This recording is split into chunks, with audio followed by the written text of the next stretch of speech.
Estamos falando aqui de pré-jogo de Fluminense e Vasco. Jogo hoje, neste sábado, no Estádio Maracanã. Tudo que você precisa saber sobre a quarta rodada do Campeonato Brasileiro e esse clássico carioca muito pegado e que promete muita coisa legal, tomara, para este sábado, você acompanha aqui nesse vídeo de pré-jogo.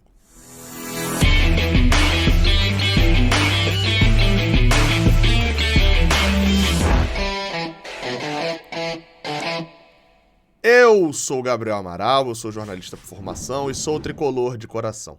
Você deixa um like aqui embaixo, se inscreve aqui no Raiz Tricolor, dá essa moral aí, quebra essa pra gente, beleza? O link tá aqui embaixo na descrição pra você ir lá pra Golcase. Cara, olha a capinha que a Golcase me mandou. Olha isso aqui, a capinha. Esse copo aqui, foi feito um copo desse também. Fui até buscar ali, ó. Tem o copo com essa arte e eles fizeram uma capinha de celular com essa arte também. A Golcase patrocina aqui o Raiz Tricolor e você pode tanto ir lá no site, fazer sua compra. A cada 2 capinhas você ganha mais 2 inteiramente de graça, capinhas de qualidade e com estampas muito maneiras também do Fluminense. Ó, esse daqui é do outro celular, aí tem essas daqui também que são as capinhas Duo, enfim. Vai lá, usa o cupom Raiz Tricolor que você ganha desconto. E aí eles sabem também que a propaganda aqui no canal Raiz Tricolor funciona. Bem, hoje é dia de Fluminense e Vasco, cara. E vamos falar aqui de um clássico importante. Um clássico que vem nos últimos anos aumentando, né, a sua rivalidade. Na verdade, nesse século, a rivalidade só tende a aumentar. O clássico dos gigantes, como é conhecido, acontece às 21 horas no Maracanã, com transmissão ao vivo, tanto do Premier quanto do Sport TV. Eu confesso que eu não sei se o Sport TV para esse Brasileirão tá com aquela exibição localizada. O que eu quero dizer? Aquela exibição onde não passa o jogo para a cidade onde ele está acontecendo. Então não sei se o Sport TV passa esse jogo pro Rio de Janeiro.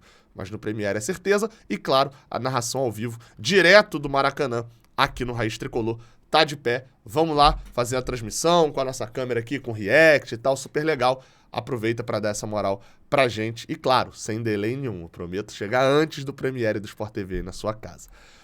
Jogo de número 389, 123 vitórias nossas, 113 empates e 152 vitórias do Vasco. Eles têm uma vantagem muito grande, conquistada nos últimos 30 anos principalmente. Mas a gente está sem perder desde 2019 e é isso que tem tornado também o clássico muito interessante nos últimos tempos. Cara, vamos lá, tá? O jogo ficou grande. Ele já era grande por ter o Vasco na Série A, né? Quanto tempo a gente não tem o Vasco aí na Série A? Desde 2019, inclusive. Perdão, desde 2020, né, na verdade. Em 2020 a gente ganha um gol de Fred, empata o outro com um gol de Germancano no finalzinho pra eles. Olha só que época. E assim, o jogo ficou grande também para essa volta, mas claro, pelas últimas tretas que aconteceram, sejam em redes sociais, mas principalmente dessa questão do Maracanã. A torcida do Vasco até emitiu uma nota ali, meio, assim, até meio descabida, no sentido de que reclamando que a diretoria do Fluminense foi mesquinha de só dar 10% dos ingressos, quando na verdade desde 2017 quem começou com isso foi o próprio Vasco, quando quis jogar clássicos em São Januário, né? Ele quis mandar os clássicos em São Januário, totalmente direito deles, eles têm o estádio deles, e lá em São Januário não pode torcida dividida, né? Então o Fluminense ficou ali com cerca de 5% dos ingressos. E aí, a partir dali, o Fluminense também passou a exercer o seu mando de campo, estando no Maracanã e dando ao Vasco também ali cerca de 7, 8, 10% dos ingressos no setor do Maracanã. E aí de lá foi assim, 2017 foi assim, em 18 também foi assim, eles mandando São Januário a gente visitante, a gente no Maracanã eles visitante, em 19 também foi assim, até que em 2020 teve pandemia e após a pandemia isso não aconteceu ainda um clássico de Série A, né, em São Januário. Então assim, ficou uma confusão muito grande de narrativas, de confusão, que todo mundo quer ter razão e tal, e isso deixou o jogo também muito grande, mas também pelas campanhas atuais. Os dois times chegam com 6 pontos, os dois times... o Vasco chega com 4 pontos, né? Mas num espírito de 6 pontos, né? Porque pegou Atlético Mineiro e Palmeiras de início, ou seja, uma campanha que eles mesmos não esperavam tanto. O Fluminense chega com 6 pontos e o taxado de melhor futebol da América do Sul. É um jogo grande. Um jogo até com bom público. Se a gente considerar que 50 mil era quase que o limite para esse jogo, já que o setor norte vai ficar inteiramente fechado e só os 10% lá do Vasco, Quase 40 mil antecipados é um bom número para o jogo desse sábado, sim.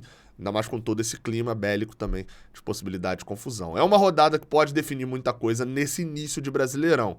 Isso porque vencer pro lado do Fluminense, obviamente, é se mostrar de fato como um concorrente ao título. É bater 9 pontos, é olhar e falar, olha, o único jogo que a gente perdeu no Brasileirão é porque a gente poupou, enfim, e poupou justamente num jogo que era um jogo muito complicado.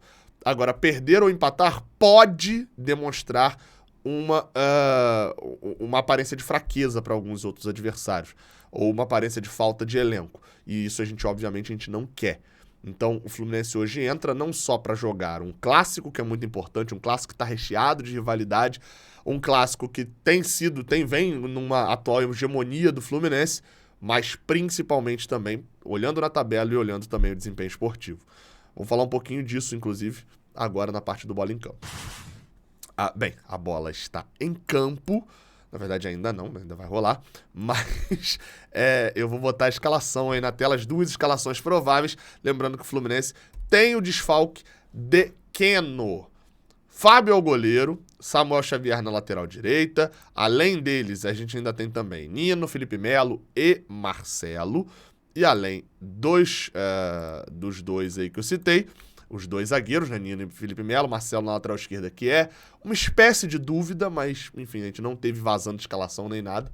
André e Alexander, Arias, Ganso, Lima e Germancano. Gabriel, você colocou o Lima como ponta. De fato, às vezes ele se comporta assim. Porém, o Keno, que é o cara que joga aqui, tá com uma lesão muscular, e normalmente ele seria o cara que exploraria as costas do Puma Rodrigues, o lateral direito do Vasco, ou até mesmo 1 contra 1. Porém, sem o Keno e esse 1 contra 1, que pro Lima não é o principal, a gente pode ver uma alteração do Fluminense usando mais o lado direito, como a gente viu contra o River Plate após a saída do Keno machucado. A gente viu um Ganso aproximando bastante, um Lima ficando quase que como um terceiro homem de meio de campo, com o John Arias também avançando, e ao contrário do que acontece quando o Fluminense ataca muito do lado direito, do lado esquerdo, que o Samuel Xavier vira o ponta, no lado esquerdo a gente não viu tanto isso, justamente porque o Marcelo, se ele atacar, ele tem uma dificuldade de recompor com o Samuel Xavier, até pelo físico e pela velocidade que ele consegue atingir também, ele consegue recompor um pouco melhor. Então, o que a gente provavelmente a gente vai ver? Um Alexander avançando bastante, com o Marcelo recompondo como volante. E aí a gente vê essa inversão do Alexander para o Marcelo, até debatemos um pouquinho sobre isso no canal 20, e aí você tem a bola podendo circular aqui pela direita, com ultrapassagem do Samuel Xavier, ou com o Samuel aproximando para o John Arias, justamente no lado onde joga o Robson Bambu, ou se o Léo Pelé jogar por aqui dificulta um pouquinho mais, mas se for o Robson Bambu não é um zagueiro exatamente de velocidade, né? Nem o Léo é tanto assim, um zagueiro de velocidade. Isso pode ser algo de bom para o Fluminense, como foi contra o River Plate também, obviamente contra o River Plate, depois também facilitado pela expulsão. E lá do lado esquerdo, dando profundidade, o Alexander, obviamente para uma virada de bola e explorar essa marcação também do Vasco de um lado e do outro. Do Vasco, a se destacar, o Jair, eu gosto, acho um bom jogador, mas que não vem tão bem. E que se você olhar o time do Vasco, você vai ver praticamente 3 volantes, né? Rodrigo, que é o volantão mais de contenção, Jair e Andrei Santos, que são como se fossem segundos volantes, né? Como se fossem cada um deles um segundo volante, mas jogando no meio de campo, que tem Alex Teixeira e Gabriel Peck como pontas. Aonde pode ser um risco para o Fluminense? O lado esquerdo, mais uma vez. O Diniz ironizou na última coletiva uma pergunta sobre de um jornalista, enfim, que já tem feito algumas perguntas sobre ordem física, sobre Marcelo e Felipe Melo, né, que poderiam ser um elo fraco do Fluminense do lado esquerdo. Assim, é nítido que fisicamente são 2 jogadores que podem sofrer com isso. Tanto que no primeiro jogo entre Fluminense e Vasco, na verdade o único Fluminense e Vasco que teve até agora, o Fluminense foi bem, não tinha o Marcelo ainda, né, não tinha chegado, e foi bem com Guga como lateral esquerdo, justamente porque o Guga tem a perna direita e o Gabriel Peck tem uma ótima jogada de puxar para dentro, ele é canhoto, puxar para dentro e conseguir um chute de perna esquerda ou um cruzamento, uma jogada de perna esquerda, e o Guga, como é destro, né, tá do lado invertido, tem a facilidade de marcação com o seu pé bom. isso foi utilizado no Campeonato Carioca. Vai ser utilizado agora? Acho que só se o Marcelo não tiver condições de jogo. E aí eu acho que ele não escolhe o Alexander pra ponta, até porque o Lima já tá em campo, né? Ele não tem o Keno pra botar dessa vez, deixar o Lima por lá. Muita gente falando sobre a possibilidade do Lelê de titular. Acho que ele oferece um jeito diferente de jogar pro Fluminense. O jeito com o Lima, aglomerando dos lados e etc., não é o jeito do Lelê. O Lelê oferece jogadas mais em velocidade, disputas mais físicas, diferente do que é o futebol do Fluminense com o Lima, e até mesmo com o Keno. O Keno tem 1 contra 1, mas com o Lima de um futebol de aproximação e toque de bola. O Lelê pode ser uma opção boa, mas aí o Fluminense vai mudar um pouco o jeito como vem começando os jogos. Vamos ver como é que vai ser.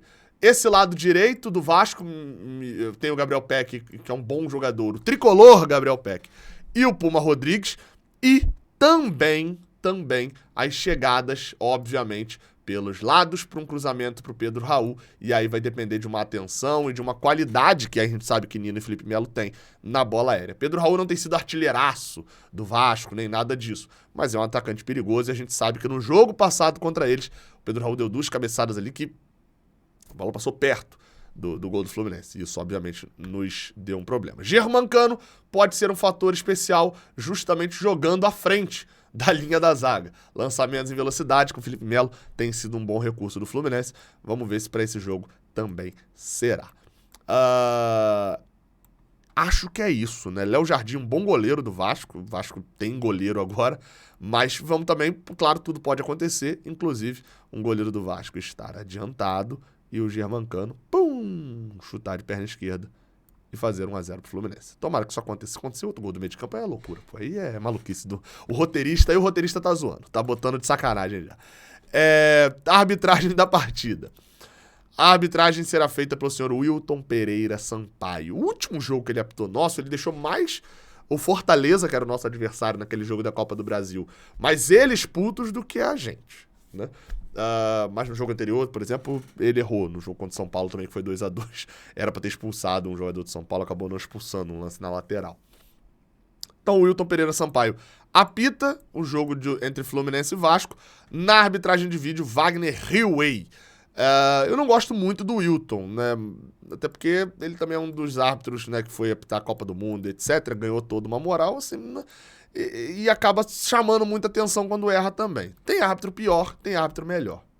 Vamos torcer para ser uma boa arbitragem do Wilton Pereira Sampaio. Detalhe é que ele normalmente dá bom pro Fluminense com ele, né? São 15 vitórias, 6 empates e 9 derrotas. Sendo que, como mandante, a gente só perdeu uma vez com o Wilton Pereira Sampaio apitando. Eu fiquei muito curioso agora para achar qual é esse jogo. Eu tô olhando aqui no flusão.info.